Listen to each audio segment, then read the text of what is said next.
प्रदेश की राजधानी लखनऊ में फर्जी दस्तावेज बनाकर कार लोन लेने और कारों को गैरकानूनी तरीके से बेचने वाले गिरोह के शातिर सरगना को कमिश्नरेट पुलिस ने किया गिरफ्तार।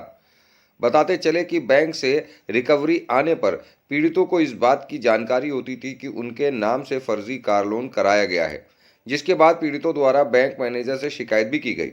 डीसीपी पूर्वी हृदयेश कुमार ने गिरोह के विषय में जानकारी देते हुए बताया कि बैंक प्रबंधक की शिकायत पर थाना विभूति खंड पुलिस ने बैंक से लोगों के अवैध तरीके से बने दस्तावेज हासिल कर कार लोन लेकर ठगी करने वाले गिरोह का खुलासा करते हुए गिरोह के सरगना को गिरफ्तार किया है। गिरोह के अन्य सदस्यों की तलाश की जा रही है। इस गिरोह के सरगना राजकुमार को पुलिस ने गुरुवार को गिरफ्तार किया, जिसके पास से फर्जी दस्तावेजों पर लोन कराई हुई 5 गाड़ियां भी बरामद की गई हैं, जिनमें 2 गाड़ियां राजकुमार और उसकी पत्नी के नाम पर ही हैं। इनके 3 साथी पहले ही गिरफ्तार कर जेल भेजे जा चुके हैं। डीसीपी पूर्वी हृदयेश कुमार ने इस खुलासे के बारे में और क्या जानकारी दी, आइए देखते हैं।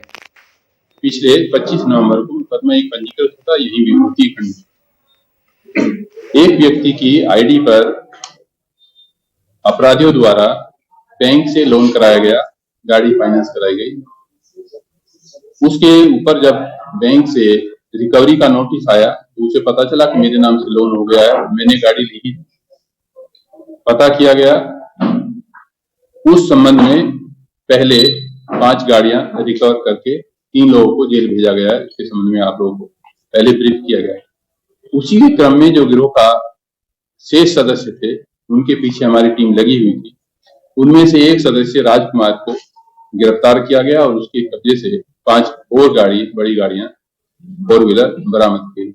इनकी मोडस ऑपरेंडी इस प्रकार थी कि ये लोगों की आईडी किसी प्रकार से प्राप्त कर लेते थे और उनको बैंक में जो प्रोसीजरल लैप्स होते हैं उनका लाभ उठाते हुए उनके आधार पे फाइनेंस करा के नई गाड़ियां ले लेते थे, अपने भी यूज करते थे, कई बार बेच देते थे। तो 2 गाड़ियां ऐसी हैं, इसमें हमारे अभियुक्त और उसकी पत्नी के नाम से 2 गाड़ियां हैं। अन्य गाड़ियां इनके द्वारा बेची गई थी, जो सस्ते में बेची गई थी। तो एक प्रकार से ये बैंक को और बैंक में जो पब्लिक का धन है उसको हानि पहुंचाकर अपराध कर रहे हैं। आईडी सर, ये आईडी कहाँ से कलेक्ट करते थे? आईडी कलेक्ट करने कई, जैसे पॉकेट मार भी कर सकता है और भी कई जगह से होती है। किसी का पैन कार्ड, हर व्यक्ति इतना सतर्क नहीं होता है। जैसा कि आप जानते हैं साइबर फ्रॉड में तो व्यक्ति से खुद ही पूछकर ही उसका पूरा बैलेंस लोग ट्रांसफर कर लेते हैं। मास्टरमाइंड गिरफ्तार हो चुका है, समीर नाम का जो है, समीर अरोड़ा, वह इसका मास्टरमाइंड। जिन बैंक ने फाइनेंस की थी गाड़ी, उनको सूचना दी जाएगी, अपने आप ही उनको पता चल जाए कि इन लोगों के द्वारा गाड़ी फाइनेंस नहीं कराई गई। अब तक इनके द्वारा कितने लोन पास कराए गए फर्जी? क्या कुछ ऐसी जानकारी नहीं, इस तरह की जानकारी तो यहीं से जो गिरफ्तार होता है वो जानकारी से हम लोग एक्सपेक्ट कर रहे हैं। बाकी हम लोग बैंकों को भी संपर्क किए हैं कि वो अपने लोन को इस प्रकार को एक बार फिर चेक कर लें। हम इसी चीज के लिए अनुरोध करेंगे, बैंकों को पत्र भेजेंगे, उनके भी हित में है और सबके हित में यही है कि इस तरह के अपराध को रोका जाए।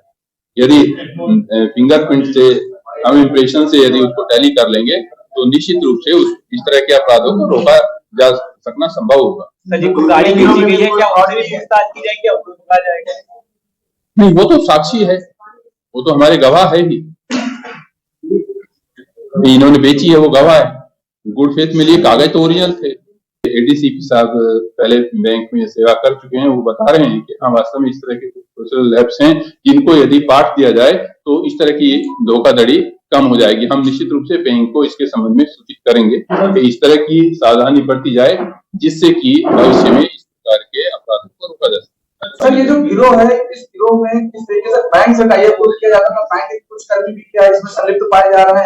अभी इस प्रकार का कोई तथ्य प्रकाश में नहीं आया है, क्योंकि ये अलग अलग बैंकों से फाइनेंस हुई है। यदि किसी एक ही बैंक से या उसकी एक ही ब्रांच से ये ऐसा हुआ होता फ्रॉड, तो निश्चित रूप से इस पे हम लोगों को ध्यान देने की जरूरत पड़ती। अभी भी हम फिर भी इस बिंदु पे भी तफ्तीश करेंगे कि कहीं ऐसा तो नहीं कि जो किसी बैंक के कर्मचारी को, किसी ब्रांच के कर्मचारी को किसी भी स्तर पे कहीं इन्फ्लुएंस में लेके उनको प्रभावित करके। सर, जो पकड़े गए क्या इनमें से कोई बैंकर कर्मी रहा? नहीं, इनमें से कोई बैंक। 9 PM न्यूज, हम दिखाएंगे झूठ को सच का आईना। सच के लिए देखते रहिए 9 PM न्यूज।